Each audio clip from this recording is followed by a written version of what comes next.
सैलाब की तबाहकारियां महज इस वक्त तक महदूद नहीं रहती जब पानी घरों को डुबोता है, बल्कि उनके असरात बरसों तक जिंदगियों पर साया फिगन रहते हैं। पाकिस्तान में आने वाले हालिया सैलाब ने भी सिर्फ आवाम से इनकी छत नहीं छीनी, बल्कि इनके घरों को मुस्तकबिल के लिए भी नाकाबिल रिहाइश बना दिया है। माहिरीन के मुताबिक घर जेरे आब आने के बाद न सिर्फ इनकी बुनियादें कमजोर पड़ जाती हैं, बल्कि दीवारें भी खस्ता हाल हो जाती हैं, जबकि छतें भी अपना बोझ सहने के काबिल नहीं रहती। यूं पानी में घिरे मकानात के ढांचे बज़ाहिर कायम दिखाई देते हैं, मगर हकीकत में वो इंतहाई कमजोर और गैर महफूज हो जाते हैं, जिनमें दोबारा रिहाइश इख्तियार करना किसी खतरे से कम नहीं। तामीराती माहिरीन के मुताबिक जब कोई मकान तवील अरसे तक पानी में डूबा रहता है तो इसकी बुनियादें यानी फाउंडेशन सबसे ज्यादा मुतासिर होती है, क्योंकि जेरे आब रहने की वजह से मिट्टी नरम होकर अपनी गिरफ्त खो देती है और सीमेंट या कंक्रीट में नमी सरायत कर जाती है। इसके नतीजे में मकान का पूरा स्ट्रक्चर डगमगाने लगता है। हकीकत में सैलाबी पानी सिर्फ दीवारों को गीला नहीं करता, बल्कि बुनियादों को खोखला कर देता है, जिसके बाद घरों का खड़ा रहना खतरनाक हद तक गैर महफूज हो जाता है। माहिरीन के बकौल सैलाबी पानी के मुसलसल दबाव से मकान की दीवारों में दरारें पड़ जाती हैं और नमी सरात करने से पलस्तर झड़ने लगता है। अगर ये सूरत हाल बरकरार रहे तो जहां दीवारें खोखली हो जाती हैं, वहीं छत का बोझ सहना भी मुमकिन नहीं रहता।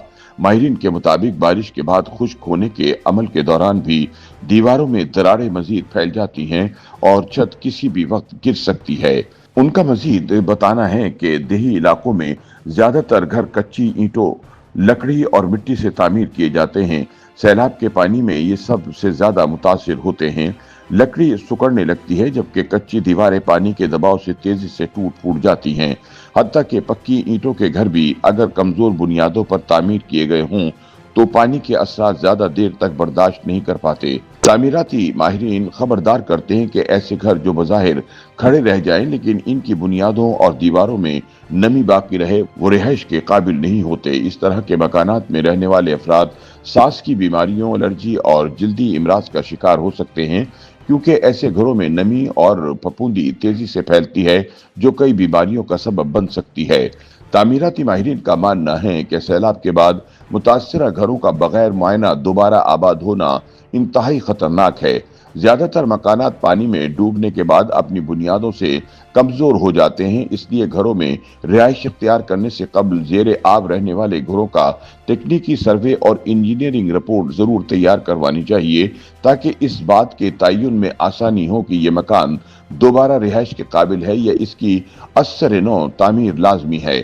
माहिरीन तजवीज देते हैं कि ऐसे इलाकों में जहां बार बार सैलाब आता है, घरों की बुनियादें जमीन से ऊंची रखनी चाहिए ताकि पानी अंदर दाखिल ना हो सके। इसी तरह घरों की तामीर में मयारी सीमेंट, स्टील और ईंटों का इस्तेमाल करना चाहिए, क्योंकि गैर मयारी मवाद पानी के दबाव और नमी के खिलाफ ज्यादा देर तक मज़ाहमत नहीं कर पाता। माहिरीन जदीद तामीराती टेक्नोलॉजी के इस्तेमाल को भी वक्त की आम जरूरत करार देते हैं। माहिरीन के मुताबिक वाटर प्रूफिंग टेक्नोलॉजी और नमी रोकने वाले केमिकल्स की मदद से न सिर्फ बुनियादों बल्कि दीवारों को भी महफूज बनाया जा सकता है।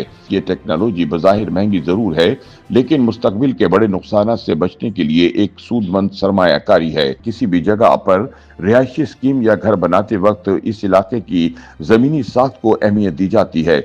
रिहायशी स्कीम बनाते वक्त पानी के बहाव का खास ख्याल रखा जाता है कि वो सोसाइटी से दूर रहे, लेकिन बदकिस्मती से लाहौर में जो सोसाइटी जेरे आब आई हैं, वो बनी ही दरिया के रास्ते में हैं।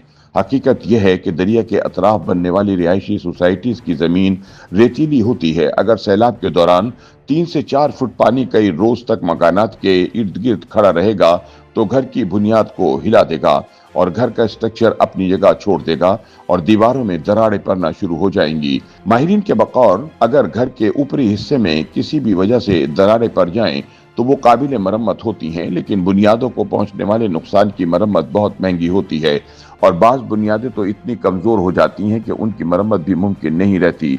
ताहम अगर खुशकिस्मती से घर की बुनियादों को कोई नुकसान नहीं पहुंचता तो भी सैलाबी पानी सीमेंट और बजरी में मिलकर और दीवारों में जज्ब होकर सीएम की वजह बनता रहेगा। ताहम यहाँ सवाल पैदा होता है कि क्या सैलाब के पानी में गिरे रहने वाले घर दोबारा रहने के काबिल रहेंगे। इस सवाल का जवाब देते हुए तामीराती माहिरीन का कहना है कि इसके लिए देखना होगा कि सैलाब की वजह से लैंड सेटलमेंट कितनी हुई है, क्या घरों में ही क्रैक्स आए हैं या स्ट्रक्चर और घरों के सामने की सड़कें भी बैठ गई हैं। ये भी देखना पड़ेगा कि क्या सोसाइटी का रोड लेवल भी मुतासिर हुआ है या नहीं। अगर पूरी सोसाइटी का लेवल तब्दील हो गया है और घरों की बुनियादें भी मुतासिर हुई हैं, तो फिर माहिरीन ये सिफारिश करते हैं कि इस जगह पर दोबारा तामीर ना की जाए। लेकिन अगर स्ट्रक्चरल क्रैक्स मामूली हैं और लैंड सेटलमेंट में भी इतना फर्क नहीं पड़ा, तो फिर ये मरम्मत के काबिल होंगे। लेकिन इस मरम्मत पर काफी खर्चा आता है। ताहम मरम्मत करते वक्त ये भी देखा जाना चाहिए कि आइंदा सैलाब का खतरा तो नहीं है। अगर मुस्तकबिल में ये यकीनी बनाया जाए कि अब दोबारा दरिया का पानी सोसाइटी में दाखिल नहीं होगा, तो फिर घरों की मरम्मत का फायदा है, वरना मुस्तकबिल में भी ये खतरा बरकरार रहेगा। YouTube पर गूगली न्यूज देखने के लिए youtube.com की सर्च बार में गूगली न्यूज टीवी टाइप करें। गूगली न्यूज के पेज पर सुर्ख रंग के सब्सक्रिप्शन वाले बटन पर क्लिक करना ना भूलिए। YouTube पेज पर अपलोड होने वाली वीडियोस से बाखबर रहने के लिए बेल आइकन पर क्लिक कीजिए। आपको हर नई वीडियो के बारे में नोटिफिकेशन मौसूल हो जाएगा।